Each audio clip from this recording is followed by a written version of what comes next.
Hello student, we are providing Centennial online classes as we are working from home. Today I will discuss class 12 chemistry chapter 9 coordination compounds and today topic is carbonyl bonding. तो देखो carbonyl bonding ये important part है coordination compound का कि carbonyl bonding. Carbonyl जैसा आप जानते हो कि कार्बोनाइल क्या होता है, एक CO लिगेंड से।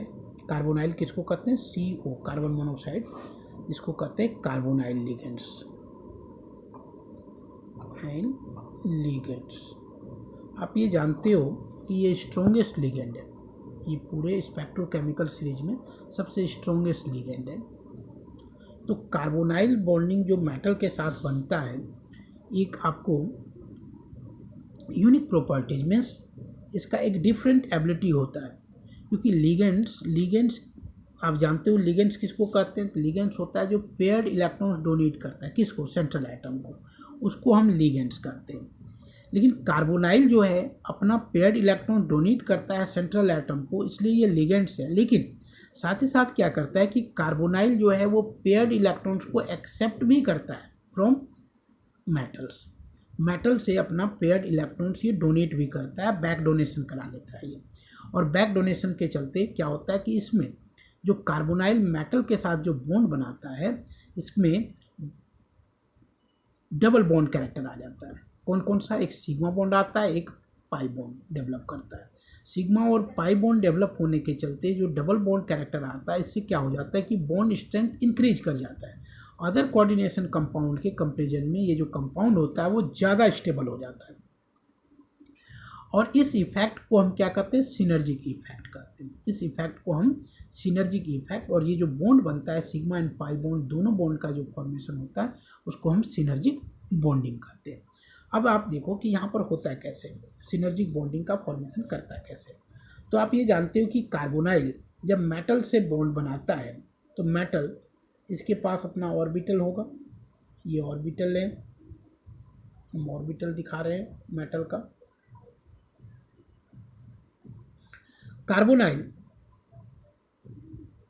जहाँ पर ऑक्सीजन में क्या है? लोन पेयर इलेक्ट्रॉन्स है, लोन पेयर इलेक्ट्रॉन्स। तो ये भी क्या करता है? अपना पेयर्ड इलेक्ट्रॉन्स को डोनेट करता है। किसको डोनेट करता है? मेटल को, क्योंकि लिगेंड है तो इसको पेयर्ड इलेक्ट्रॉन डोनेट करना पड़ेगा। तो यहाँ पर पेयर्ड इलेक्ट्रॉन्स ये डोनेट कर देता है, किसको? मेटल को अपना पेयर्ड इलेक्ट्रॉन डोनेट करता है, जिससे क्या बॉन्ड बनता है? तो सिग्मा बॉन्ड का फॉर्मेशन होता है। सिग्मा बॉन्ड मीन्स यहाँ सिग्मा बॉन्ड का फॉर्मेशन हो जाता है।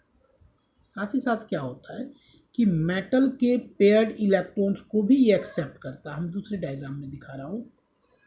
तो जो पीक ऑर्बिटल जो खाली होता है किसका? कार्बन का, वो एक्सेप्ट कर लेता है मेटल से एक्सेप्ट करता है पेयर्ड इलेक्ट्रॉन्स को।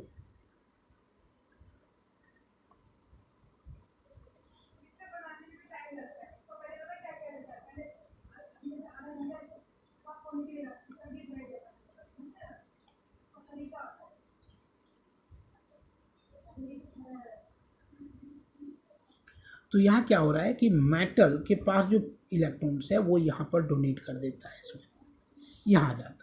इससे जो बॉन्ड बनता है इसको पाई बॉन्ड कहते हैं, पाई बॉन्ड का फॉर्मेशन होता है। तो हम क्या पाते हैं कि कार्बोनाइल जो है वो 2 different type of the bond का फॉर्मेशन कर सकता है। कौन कौन सा? एक सिग्मा बॉन्ड और पाई बॉन्ड।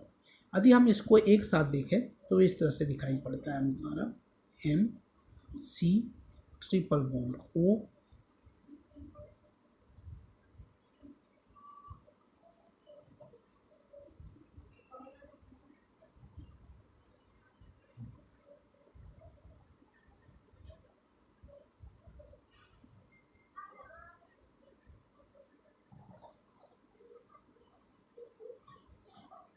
तो यहाँ पर क्या हो गया?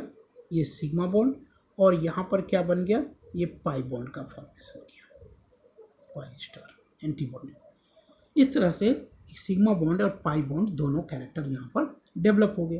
तो जो कैरेक्टर डेवलप हुआ सिग्मा बॉन्ड और पाई बॉन्ड मेटल और कार्बोनाइल के बीच में, मेटल और कार्बोनाइल के बीच में ट्रिपल बॉन्ड O, यहाँ पर दो बॉन्ड डेवलप हुआ, एक क्या हो गया पाई बॉन्ड और एक सिग्मा बॉन्ड। इस बॉन्ड को ही हम क्या कहते हैं सिनर्जिक बॉन्डिंग। इस बॉन्ड को हम क्या कहेंगे सिनर्जिक बॉन्डिंग कहेंगे। इसको हम कहते हैं सिनर्जिक बॉन्डिंग।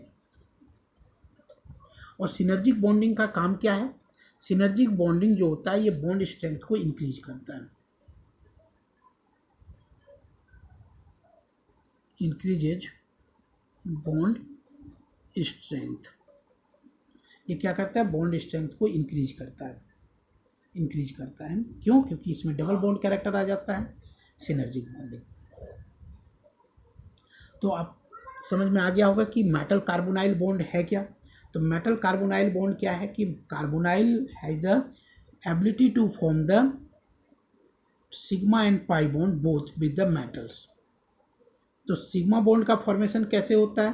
तो sigma bonds develop due to transfer of electrons from carbonyl to metals and pi bonds develop due to accept the paired electrons carbonyl accept the paired electrons from the metals in a empty p orbital of the carbonyl or carbon and it form the pi bond।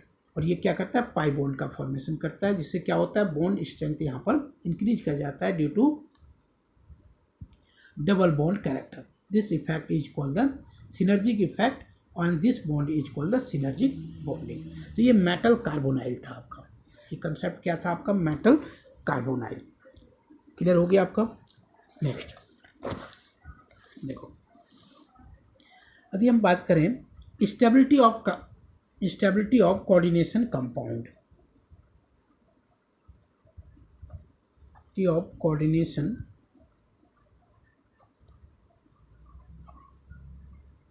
Compound. Coordination compound की stability जो होता है वो दो factor के ऊपर depend करता है। कौन कौन सा फैक्टर?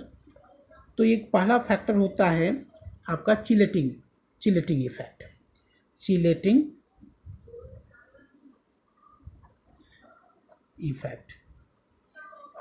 इफेक्ट कैसे स्टेबिलिटी करता है इसमें? तो चिलेटिंग इफेक्ट आप जानते हो कि जो आपका डाइडेंटेड और पॉलीडेंटेड लिगेंड्स होता है वो चिलेटिंग इफेक्ट दिखाता है। तो सेंट्रल एटम को रिंग से बाइंड कर देता है, जिससे क्या होता है उसका बॉन्ड स्ट्रेंथ इंक्रीज कर जाता है और वो ज़्यादा स्टेबल कंपाउंड बनता है। तो उसको हम कहते हैं चिलेटिंग इफेक्ट।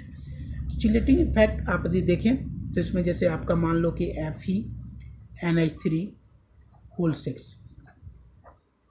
2 पॉजिटिव, और यदि हम FeEn3 पॉजिटिव, और यदि हम बात करें FeEDTA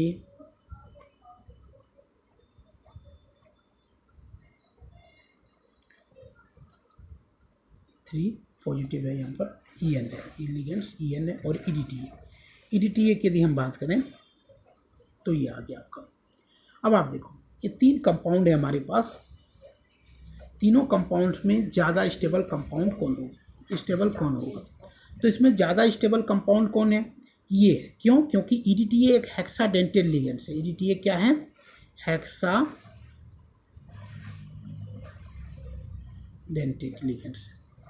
तो इसकी डेंसिटी ज़्यादा है, मतलब चिलेटिंग पावर ग्रेटर है, तो ये जो कंपाउंड होगा वो ज़्यादा स्टेबल होगा। इसके बाद कौन आएगा? EN, क्योंकि EN क्या है? ये डाइडेंटेड है लिगेंड्स, जबकि ये जो है यूनिडेंटेड लिगेंड्स है।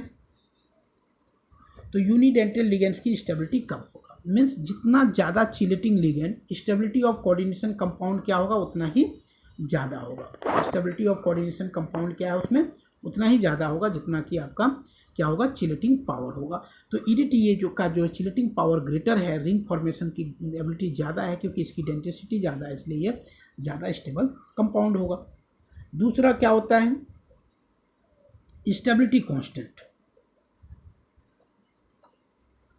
ठीक, कांस्टेंट। स्टेबिलिटी कांस्टेंट क्या है? यदि हम स्टेबिलिटी कांस्टेंट की बात करें तो जैसे आप कोऑर्डिनेशन नंबर 4 की ही बात कर लेते हैं, 4। तो ML4 का जो फॉर्मेशन होगा, ML4 कैसे बनेगा? तो यहाँ पर मेटल जो है वो एक लिगेंड के साथ बाइंड करेगा और क्या बना देगा? Ml। तो इसका यदि हम एसोसिएशन कांस्टेंट K1 ले लें तो क्या निकल के आ जाएगा? Ml अपॉन आ जाएगा M और फिर L आ जाएगा। फिर इसी तरह से Ml के साथ एक और लिगेंड यदि बाइंड होता है तो क्या निकल के आएगा Ml2। तो इसका K2 यदि हम निकालें तो क्या निकल के आएगा Ml2 और फिर Ml और फिर L आ जाएगा। फिर इसी तरह से Ml2 प्लस L यदि हम लें तो क्या निकल के आएगा Ml3। फिर इसका हम K2 निकालें तो क्या निकल के आ जाएगा आपका Ml3 और फिर L आ जाएगा। फिर इसी तरह से हम निकाल सकते हैं कि Ml3 प्लस L तो ये क्या दे देगा आपको Ml4। तो K4 क्या निकल के आएगा Ml4 अपॉन Ml3 और L आ जाएगा। तो यदि हम जितने भी एसोसिएशन कांस्टेंट है इसका यदि हम प्रोडक्ट निकाल दें तो इसको हम कहते हैं बीटा4 एसोसिएशन कांस्टेंट। एसोसिएशन कांस्टेंट जो हो गया वो क्या आ जाएगा आपका एसोसिएशन कांस्टेंट इक्वल टू आ जाता है product of K1 into K2 into K3 into K4।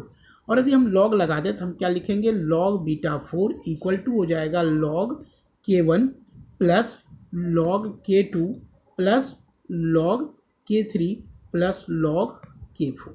Means जितना ज़्यादा क्या होगा बीटा4 का वैल्यू होगा कंपाउंड उतना ही ज़्यादा स्टेबल होगा। मतलब ग्रेटर स्टेबिलिटी कांस्टेंट क्या होगा ग्रेटर स्टेबल कंपाउंड्स। मतलब बीटा4 जो होता है वो डायरेक्टली प्रोपोर्शनल टू स्टेबिलिटी हो गया। बीटा मीन्स स्टेबिलिटी कांस्टेंट और स्टेबिलिटी कांस्टेंट जितना ज़्यादा होगा स्टेबिलिटी ऑफ कोऑर्डिनेशन कंपाउंड भी उतना ही ज़्यादा होगा। ये दो फैक्टर के ऊपर डिपेंड कर रहा है। कौन कौन सा फैक्टर? तो एक चिलेटिंग इफेक्ट और दूसरा क्या है स्टेबिलिटी कांस्टेंट के ऊपर डिपेंड करता है। यदि यहाँ पर 6 ले लेते तो हमको इस तरह से हम क्या करते K1 K2 K3 सबको मल्टीप्लाई करते अप टू 6 तक और हमको क्या मिलता बीटा कांस्टेंट वैल्यू आ जाएगा स्टेबिलिटी भी क्या होगा ग्रेटर हो जाएगा। अब आता है डिसोसिएशन कांस्टेंट या अनस्टेबिलिटी कांस्टेंट। तो वो क्या होता है रेसिप्रोकल ऑफ बीटा होता है। मीन्स एसोसिएशन कांस्टेंट का ठीक उल्टा हो जाएगा। एसोसिएशन कांस्टेंट बढ़ेगा मतलब एसोसिएशन कांस्टेंट घटेगा तो डिसोसिएशन कांस्टेंट बढ़ेगा। बस यही होता है। मीन्स डायरेक्ट हम क्या लिख सकते हैं इन्वर्सली प्रोपोर्शनल एक दूसरे का। ये फैक्टर्स था। Thank you.